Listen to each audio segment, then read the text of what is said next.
What's up, guys? Welcome into episode of Cultural Uncensored. Hope everyone's having a fantastic night, day, wherever you are. I don't care, unless it's in North Korea. And then we got a whole problem, guys. We got a whole problem. Anyway, I'm Chris Marler. First and foremost, where are you from? What you drinking? Atlanta, Georgia. I got a Dos Equis that I got from a Willie's. Not even the restaurant. Somebody gave him Willie, just handed him out of his backpack. So it's probably dangerous and spiked, but that's fine. We got a lot to get to. Week one, there was a lot of things that happened on the SEC as well as nationally. So join, be a part of the conversation in the comments, whatever you want to do, and we'll get started on it. So first and foremost, let's talk about the week that was in the SEC, and that is going to start here in Atlanta, Georgia. The Georgia Bulldogs opening up with the Hiram, Georgia Jack Daniels Bond. I love it, Seth. I love it. Welcome in, man. We'll get right into it with Georgia. Georgia opening with the number 11 Oregon Ducks. Now, I'm going to tell you one thing I don't want to hear this entire time in the comments is, well, that wasn't the number 11 team. Who fucking cares? Okay? Who fucking cares? I'll just say it. If your takeaway from this weekend, truly your takeaway was Utah's overrated, Oregon's overrated. Get the fuck out of here. We're going to be positive about some of the things that happened this weekend. I said to y'all this summer, and I'm going to say it again. There is a real chance that this Georgia team this year has the opportunity and the potential to be better than they were a year ago. Now, what does that mean? Partially what that means is I understand what they lost on defense. I understand they lost 15 people to the NFL. I understand they're going to be horny for disrespect for as long as fucking possible. And they're going to come in here saying shit like, oh, man, well, we're reloading, not rebuilding. We get it. It's cute. It's adorable. That's awesome.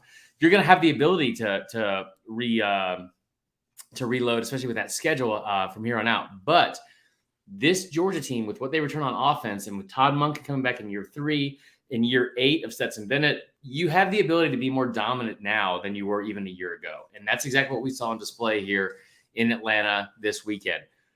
From jump, they came out and dominated that game. Stetson Bennett goes 25 of 31 for 350 plus yards, his best game as a dog. Now, and here's the thing that's interesting too, is we talk about how he's a game manager. They don't want to put the game on his shoulders, blah, blah, blah, blah. You look at like his last several game logs, right, for Stetson Bennett.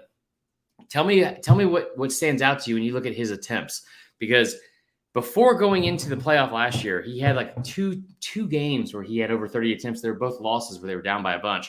Now you're talking about in a different way where they're putting the game in his hands, and he has done nothing to show you that it should not be the case. 25 of 31, 350 plus yards. I went on radio a couple weeks ago. Good to see you too, Mitch. It's actually just me tonight, but it's good to see you, bud. But I went on radio and told y'all that like he has the chance where if you don't think, I don't care how this sounds, if you don't think America, that voters for the Heisman in this fucking country are going to go out here and put a white walk-on 5'10" screech-looking dude as a Heisman frontrunner, you're out of your fucking mind. They love that story. And honestly, it's not undeserving because of how great this kid has played. I think he has every bit a chance of getting to New York as a Heisman finalist, especially if Georgia goes undefeated, which after we saw this weekend, there's not a lot telling me that why they wouldn't. Other key standouts from that game. How about Malachi Starks? Malachi Starks? I don't even fucking know. Man, true freshman. What's up, Eddie Booza? True freshman. Ooh. Just killing flies. Killing it. I don't know why they're inside, though. That pick he had against Bo Nix was incredible. That was just unbelievably impressive. The only thing that I think we were kind of surprised on, I'm going to go through the numbers here, was a little bit surprised I didn't see more production from the tight end position. But what you did see was always impressive, right? Darnell Washington hurdled some dude. That was ridiculous. Didn't see as much from the running back position, but I don't think you really needed to see much. Ladd McConkey, he has 5 receptions, 73 yards. Kenny McIntosh, 9 for 117. That's going to be your James Cook if you couldn't tell already. And here's the thing that stood out to me the most, right? 1, 2, 3, 4, 5, 6, 7, 8, 9, 10. You had 10 different receivers catch a pass in that game. You saw at the end of the first quarter, Georgia's up, I think, like 14. Or I'm sorry, they were 7-0. Stetson Bennett's 10 of 12. He had already hit 7 different receivers. Todd Monken, Stetson Bennett in their fucking bag early and often. And it was good to see fans feel a little bit more confident going into this year about their ability to possibly repeat. So there's that game. Let's move on to their hated rival. And we did not think we were going to talk about them this much this early, I'm sure. But how about them Florida fucking Gators, guys? Huh? It's great to be a Florida Gator. Just an incredible performance from a guy that we said this summer. I wasn't comparing him to Cam Newton by any means. All right. But I did tell you he is going to, we still have a lot of comments. I did tell you he was going to have the ability. A Miyagi moment we did it, that Florida was going to have the ability to come out here and they were going to win games strictly behind Anthony Richardson. And that's what we saw on Saturday. That kid he is absolutely every bit of what you would refer to as must-see TV. I mean, just flat out.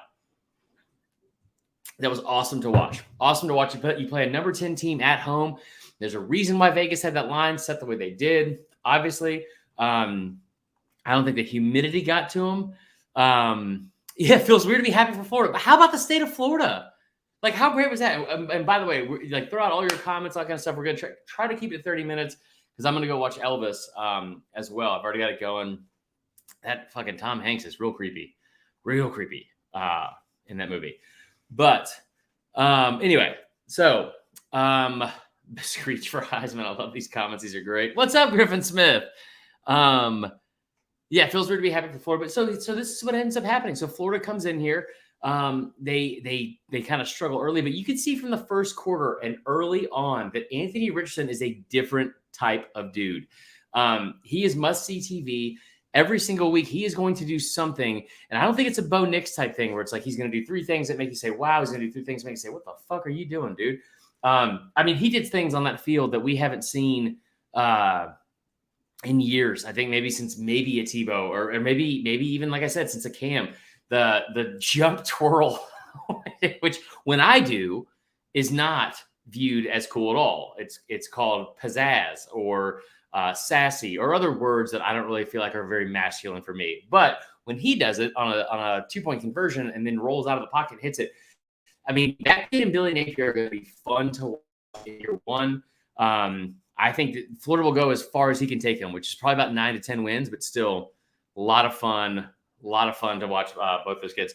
No, T-Huck is in great health. He took care of himself. He had some prior stuff going on. SC is better when more teams are competitive.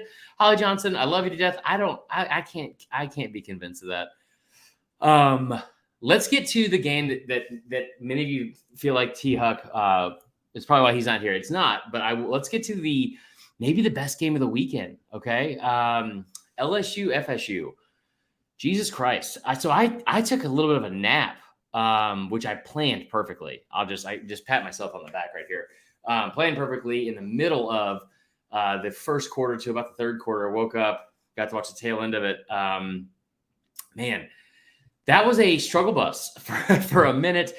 But you want to talk about 2 teams that did not want to win that game and did not want it to end.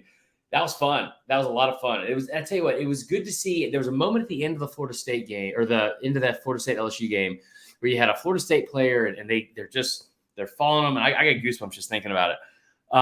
They're following with the camera and he says, y'all don't know how hard we work.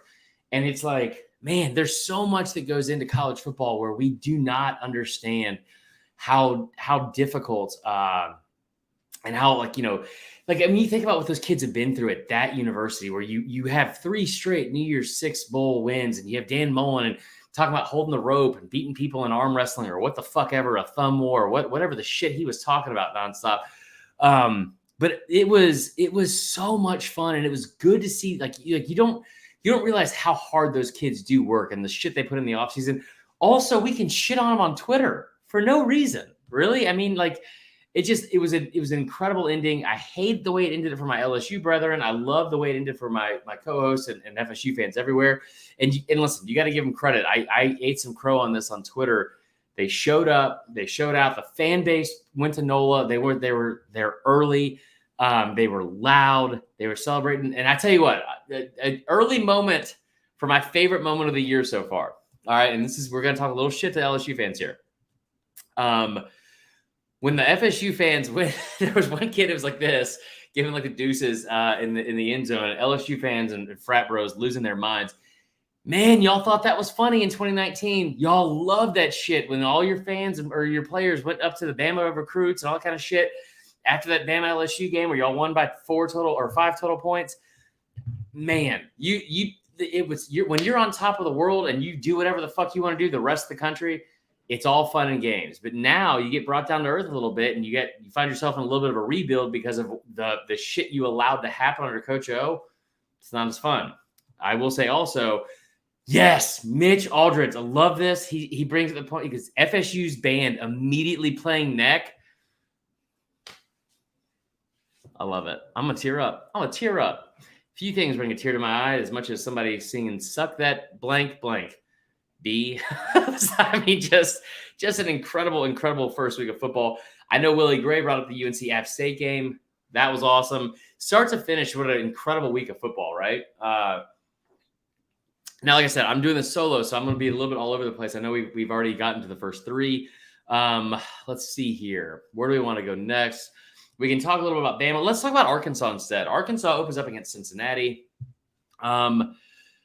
Now, what were your thoughts on this as well? Let me see if you guys from the comments. My buddy was the opening line to LSU plus 1.5.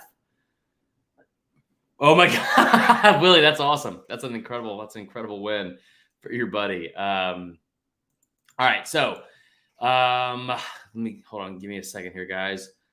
Getting to. Sorry, this is good radio. Okay, so Arkansas Cincy. This was a game that I watched along with the Georgia game, especially because that Georgia game was over pretty quick. Just a quintessential KJ Jefferson game. All right, just quintessential KJ Jefferson. 18 of 26, 223 yards, 3 touchdowns, no interceptions. Has 62 yards on the ground, another touchdown. So this dude finishes the day with 285 total yards of offense, 4 touchdowns against a ranked opponent. And did it with what I refer to as, from now on, just the James Brown treatment, where he's coming off stage and he's got, oh my gosh, my back, and like it's like that TikTok thing, you know what I'm talking about, where the kid's on the floor on all fours. I'm not explaining this well. This is weird. This got weird. But you know, like James Brown being carted off or being walked off stage, and he's got the thing on his back, and all of a sudden, he's back. KJ Jefferson. I've never seen a dude limp more during games. Thanks, Troy. Good to say. Listen, hey, guys, I want you guys to give it up for Troy. Troy is a dude that I have made severely upset with my own life. For what reason, I don't know. I don't know. But make sure you guys follow him. He needs friends.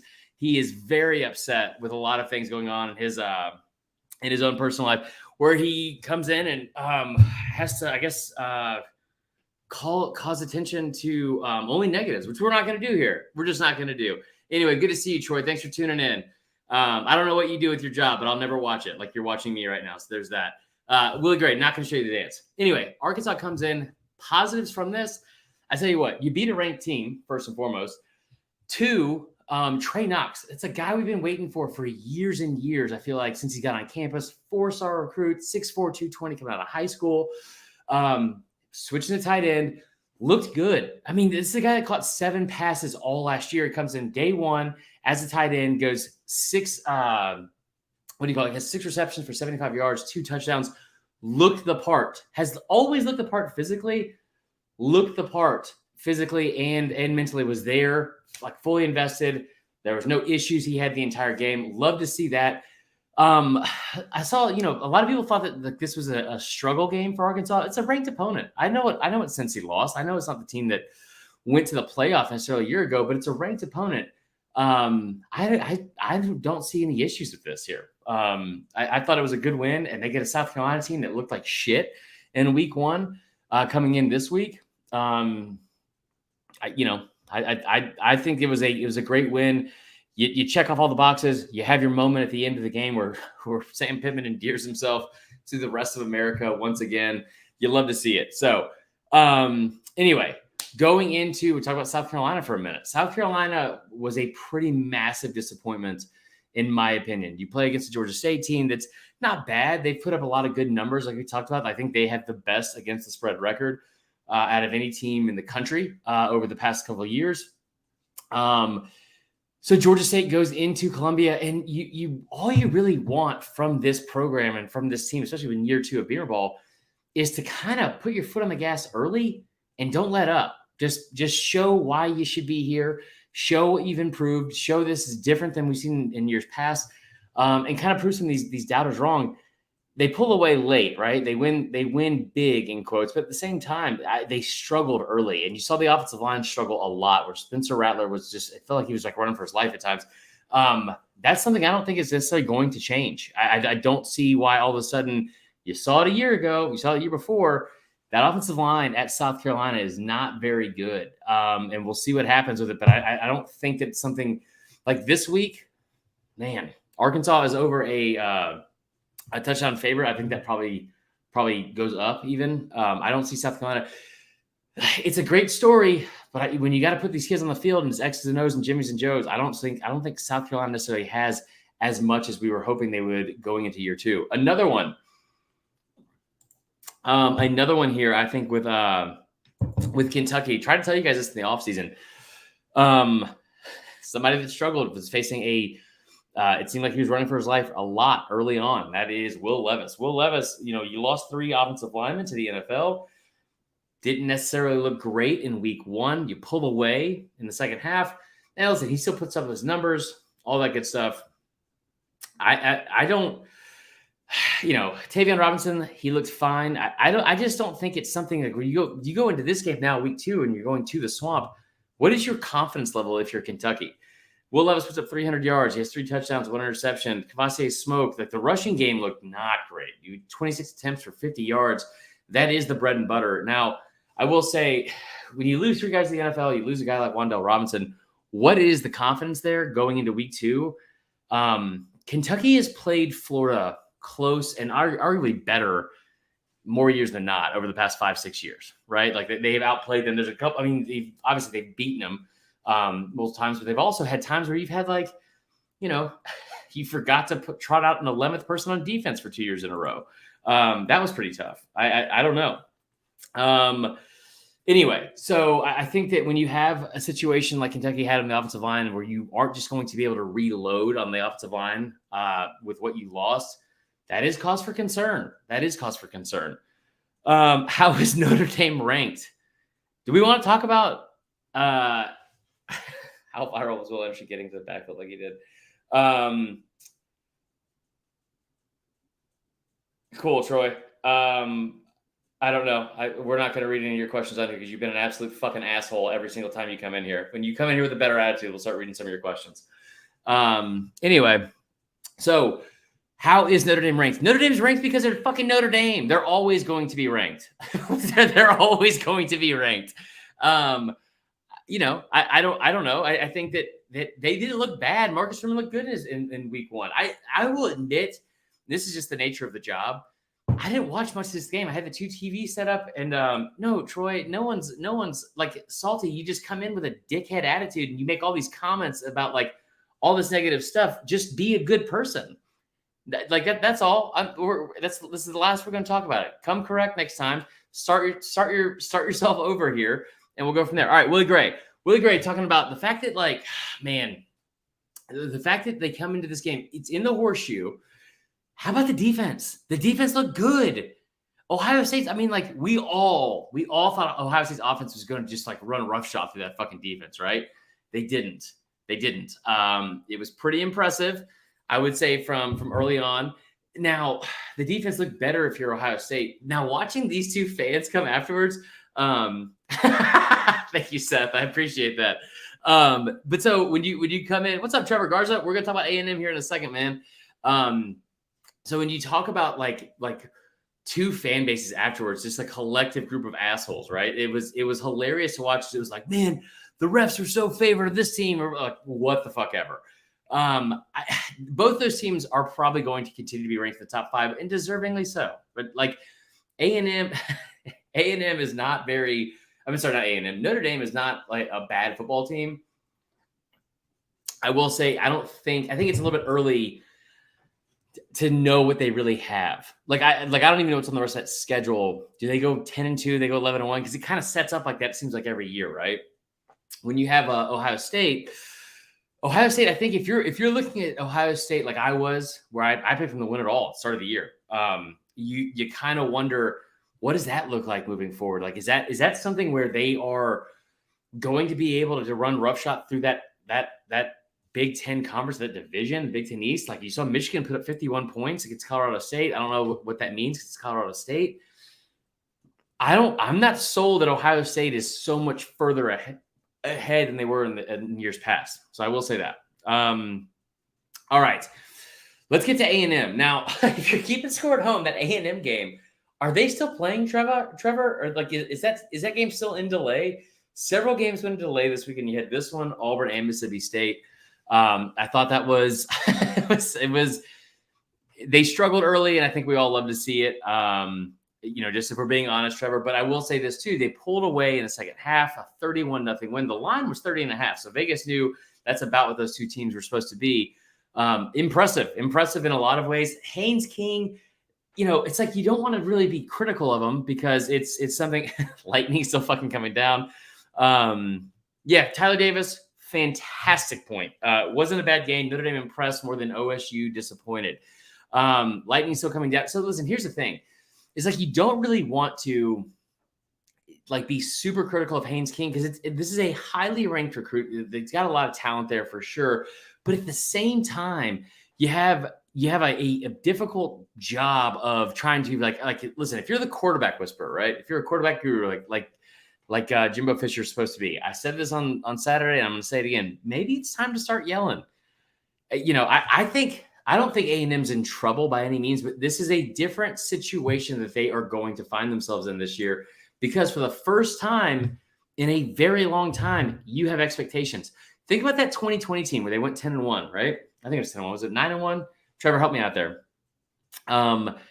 You go into that season where you get boat raced by Bama early. You didn't have a lot of expectations. They just kept winning games. 2019, I've said this over and over and over again. They've started out top 10 in the country, but at the same time, you played 5 teams in the top 10, 4 in the top 5. There's not really a level of disappointment as oh man, they choked. That didn't really happen, right? This is the first time that A&M has had legit expectations put on them from the entire country and not just their own fan base. And I don't know which is arguably more or higher, whether it be the expectations of their fan base or the general public around the country watching these games. A&M, it'll be interesting to see because Haynes King, by the numbers, doesn't look that bad. He had a couple of big plays for sure. But when you talk about going into this week, how does this defense look going up against an App State team that I know that UNC is garbage, right? We love Gene Chizik. What's happening with that defense is garbage. And then you talk about what they were able to do and Chase Bryce, 25-26. They put up 1,000 points. Most of that in the fourth quarter. That is ridiculous, man. What does that look like this week? And then here's the other part, guys, because you still have Miami coming in the week after. What do they look like? At the very least, they are going to have some athletes on that field that are going to be able to compete with you. So I wonder what that looks like. Expectations are higher with the oil barons. That's fair. All right, Troy, we'll give you. Yes, they were 10-1 with the Orange Bowl victory. Trevor says 9-1. I think that's a decent addition. There you go. I don't understand you as a person, but yes, that is fair. I just don't get how everyone said when A&M can pass deep, they'll be good, and then we do it, no one's happy. Trevor, because no one is rooting for you guys to win. That's why. I love you to death, Trevor. You're one of my favorite people on here. We've had some really good interaction, but welcome to the nightmare. No one's pulling for you guys. It is. You guys are going to have so much. You guys are going to have everyone's horny to disrespect you guys, right? Like Georgia fans looking for the disrespect. Everyone is also looking to disrespect you as much as possible. Including me. I can admit it. All right, we got a couple more minutes here. We're going to wrap up. This has been a lot of fun. I appreciate you guys joining us. We will get into more of a week 2 look ahead next week. So let's get into some of these other ones. Just going around the SEC, or if there's other games you guys want if you guys other games you guys want me to bring up as well, throw them out there and we can talk about them. Oregon State had a big win. I mean, honestly, guys, the picks look good this week.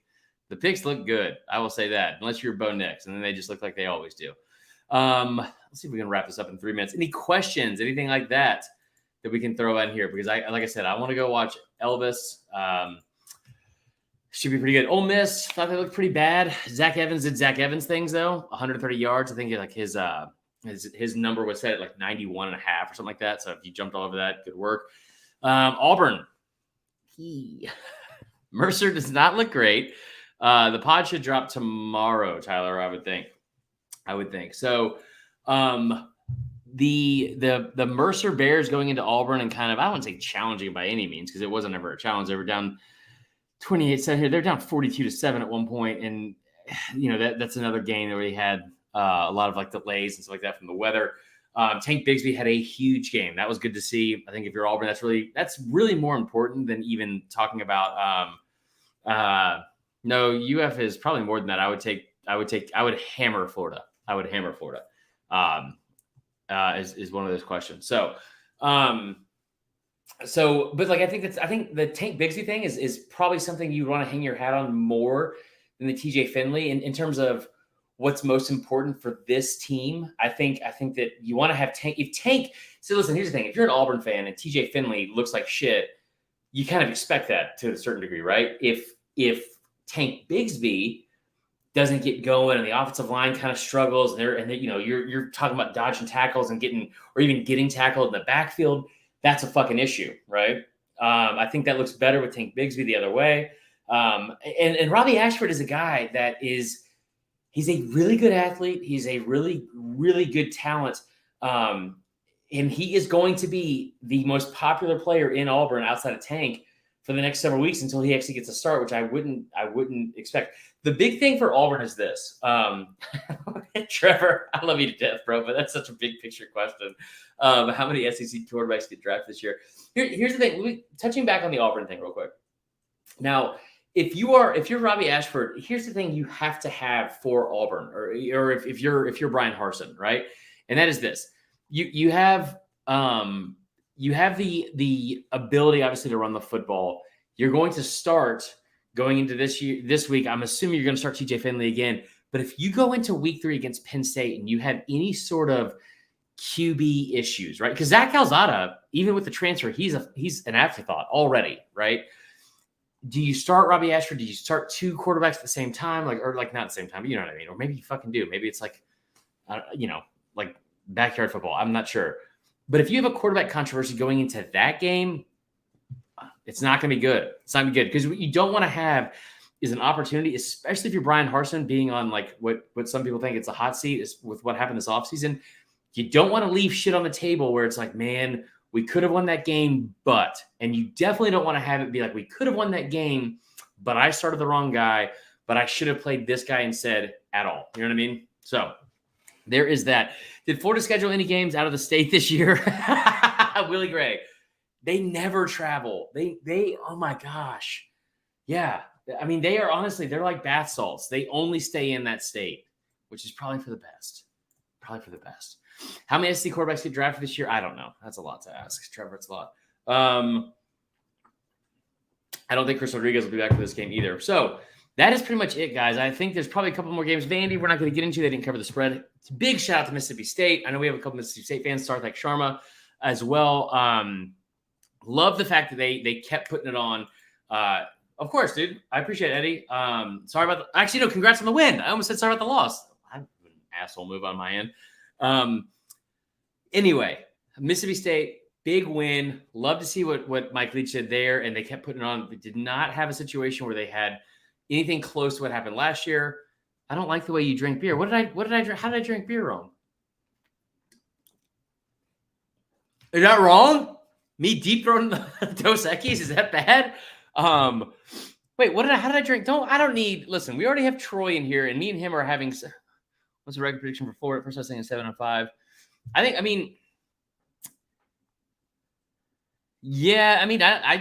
9-3 is fair, Troy. I think 9-3 is fair. You are a very confusing individual.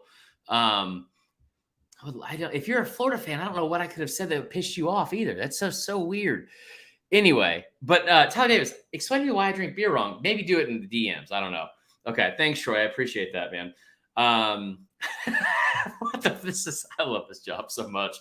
All right, guys, let's call it a day. I appreciate that, Troy. You were a pretty big dick. Big Dick Troy is what we'll call you from now on, and we'll turn into a positive. How about that? Bama O-line going to take some time. Yeah, I can see that. We'll see. We're going to have a preview episode tomorrow night with Tyler, so it'll be more structured. It won't be me out of breath the whole time, deep-throating Dos Equis or whatever. I love you guys. Thank you so much for tuning in. I hope you all have a great night, and this should be up tomorrow. We'll see you then, guys. We're back.